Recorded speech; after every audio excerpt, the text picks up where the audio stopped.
Hi, welcome back to another fault analysis workshop video where, if you've watched these before, you know the score. Each week we take a scenario, a typical fault that your pupil may make. I'm going to show you a picture of that in a minute. And then you look at it, you download a form, which I'll just show you now. So you can get this form, it's double-sided, in the description below. And so the idea is you look at the picture and you fill out the form, and we're going to work through this fault analysis. So I'll put the picture up now, I have a look, put the video on pause so you can study it, take as much time as you like, and then we'll meet back here in a minute just to get into it. Okay, so welcome back. Let's talk about the picture first. What are we looking at? So we've got our pupil that's pulled up on the left in the blue car, and they've pulled up close to the junction. And if we look in the junction on the right, we've got a van with a trailer attached that's going to emerge and turn left in our direction. We've got some yellow lines that have just ended. We've got some driveways on both sides of the road and a bus stop. And we've got keep clear markings near the junction. So that's the scenario. So your job now is to look at the DL25 and identify where the fault would sit. If you're struggling with that, what you need to do is look at the DT1, the examiner's guidance. And again, there's a link for that in the description below. So have a look at that, and then that'll help you define where these faults sit on the marking sheet. So it's a really useful tool to help you correctly identify faults. So what have we got for this one? So what you should have is in section 25, position normal stops. That's where this fault would be recorded because the normal stop is not made in a safe position. Okay, the next box is to draw it. Obviously, you don't need to draw it because we've got our picture provided for you, but drawing is a good skill to have when you're analysing faults with your pupil, that something's just happened. You might get a visual aid out, you might draw it to recreate the situation so you can talk about it and discuss when you're doing your debriefs or briefings, as part of your teaching. So we can move on to the risks section. So let's look at that. So what are the risks in this scenario? So basically we've got the red car that's overtaking, we've got the van emerging. So there's potential risk of a collision. So would this be marked as dangerous or serious or just a driver fault? It all depends on what's happening in the situation at the time.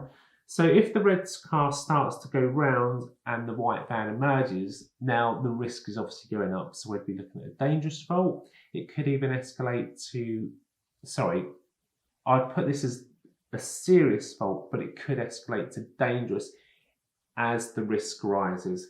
As an instructor, you would be looking to prevent danger. So you would have to do something to prevent it from getting to an actual collision or near miss. So we're not, we need to be in control of the situation. So yeah, so let's, so we've risk rated that fault. And again, I'll show you on I'll put the DL25 up so you can see that on the screen. So yeah, so that's our risk. Now let's look at the intervention section. So what would we be doing as an instructor, or indeed an examiner? What would an examiner be doing in this situation? So if I would, let's say I've asked my pupil to pull up in a safe place and they're going for this spot, and I can see that we've got a closed junction, I can see there's a van looking to emerge. I wouldn't notice turning a trailer at this point because of all the bushes. I would be saying just keep moving past the junction because we've got the red car behind, so your situational awareness is really important on this. So you need to be aware that the red car is going to be potentially overtaking. We've got a blind junction on our right. So yeah, so an intervention there to keep moving to prevent that becoming dangerous. So that's what I would do there, rather than let them stop and sit and cause problems. Because also as a driving school, it's got your name on the car. You're probably going to get some complaints and calls to the office sort of saying like, God, what are your instructors doing? What's going on there? So we need to do that. Turn over the sheet. So now we look at the analysis. So this is where we look at possible reasons, causes for your pupil to make this mistake. So this is where you need to open your mind and think of as many reasons as possible.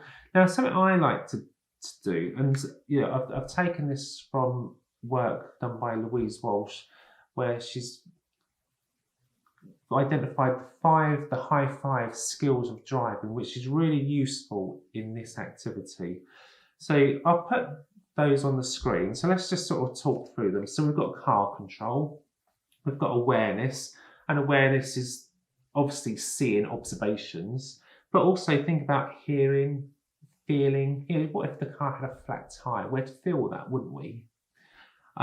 What if there was freshly cut grass? We can smell things, we might anticipate what's happening. So our whole awareness of our surroundings through our senses is a really good driving skill. Anticipation, what we think others may do. Planning, what we're going to do about that. And our judgment of spaces, speeds, time, how much time we've got, how far away things are, things like that. So if you take those 5 skills, you could, when analysing a fault, you could pretty much pigeonhole any problem in, that would get to the root cause. Is it an awareness issue? Is it a planning issue? Is it a judgment issue? It might be more than one of those things. Is it a car control issue because they can't steer the car or control it slowly on the clutch, for example? So think about that and sort of think about some of the reasons why this is. So I'm going, some suggestions here. I want to say that the pupil just wasn't aware of the junction on the right.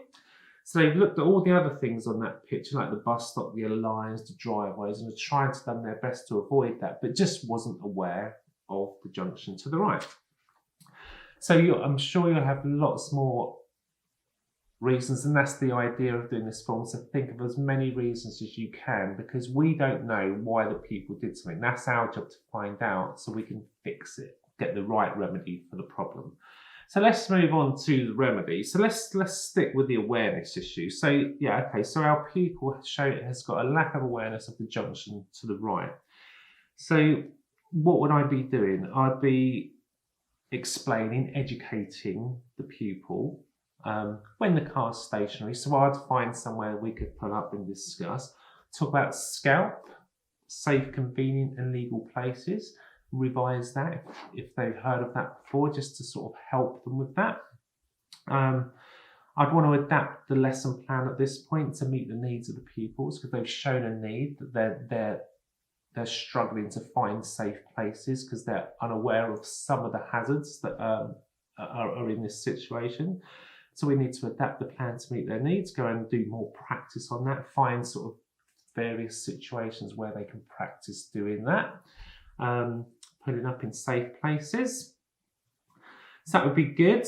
And also, while we're driving, it's also a good idea to sort of identify bad places to park. So as we're driving, sort of say, look at this road to your people and say, can you name somewhere where you wouldn't pull up? And they'd say, oh yeah, near that junction, near that bus stop, near these yellow lines or red lines.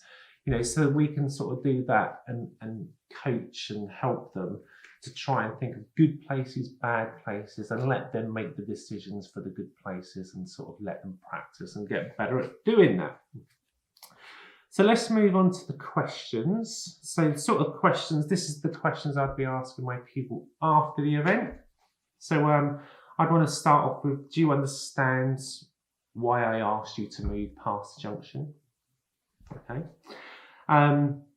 Were you aware of the junction on the right, I would ask. I'd also want to celebrate what they did well. So I'd want to ask them, tell me what was good about the place that you were going to pull up. So again, use the picture. So okay, people could say, yeah, I was going to pull up there. That was my plan. So yeah, I thought that's what you were going to do.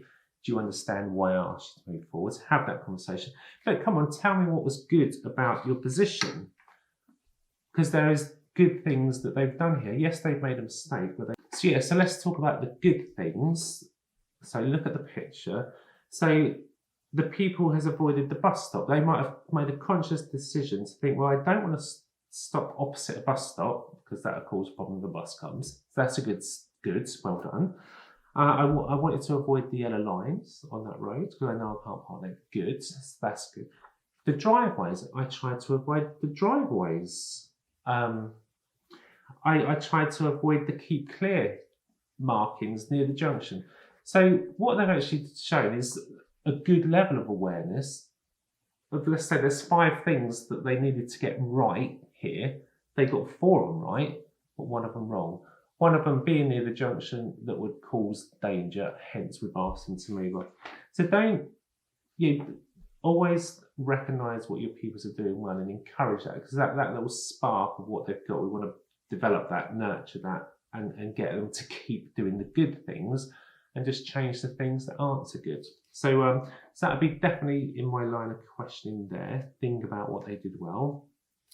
Talk about the risks. So I'd ask, what are the risks of parking near junctions? See what they say. Do you know what distance we should try to leave near a junction? What does the highway code say? Do they know about the 10 metres? Can they judge it? So go back to judgment. Can they judge 10 metres? Maybe the pupil says to us that, yeah, well, I know about the 10 metres. I thought that was going to be 10 metres. And in our head, we're thinking, well, that's probably like 3 or 4 metres and not far enough. So maybe they just can't judge what 10 metres looks like. And so now we can help them with that and sort of say, well, it's the length of a bus or 3 car lengths. So give them something visual to help them next time to judge it and they understand why, etc. What other questions have we got here? To talk about judgment. How do you feel about, so moving on, how do you feel about spending some more time practicing this? So we've identified a need, let's get them to do more of this and practice their newfound skill, to put what we've just discussed into actual practice. Let them go and do it, give them the opportunity to do it. And also discuss how much help they'd like from you. So you want to agree like the level of instruction, what's going to be happening. And if they agree to a bit of support from you, great. And then as that lesson goes on, you can hand over more responsibility to they're doing this every single time, nailing it. And that would really sort of conclude that lesson. We go practice, go do that. And that really concludes this fault. So as always, thanks for watching. If you like the content, give it a thumbs up. Thank you very much. For future content, subscribe and you'll get notifications of that. And comment, please comment, because that really helps people like yourself discover these videos. And comment what you would like me to cover next. Comment if you disagree with anything I've said, or you might have had an examiner say something when you've been out. Pupils come back for a test, or you've sat in on a test pre-COVID, obviously. When we're allowed to sit in on tests, I'd recommend you doing that, because that's where you'll learn a lot about how examiners do their job and assess people's drive. Because as a new instructor, when I started 10 years ago, on a typical mock test, I'd have 20 odd faults recorded for a pupil. And then they'd go out and test and they'd be about 3 or 4. And I'd be like, why am I so fussy about things? Am I on the right standard? So you need to learn it, you need to experience, you need to see it and do it. And always listen to the debriefs, as long as your pupil gives you permission to listen to the debrief. Always be present there and try and glean as much information as you can as to what happened on that test. And the best thing is to get in there, sit in, watch tests. They're brilliant. Okay, so see you in the next video.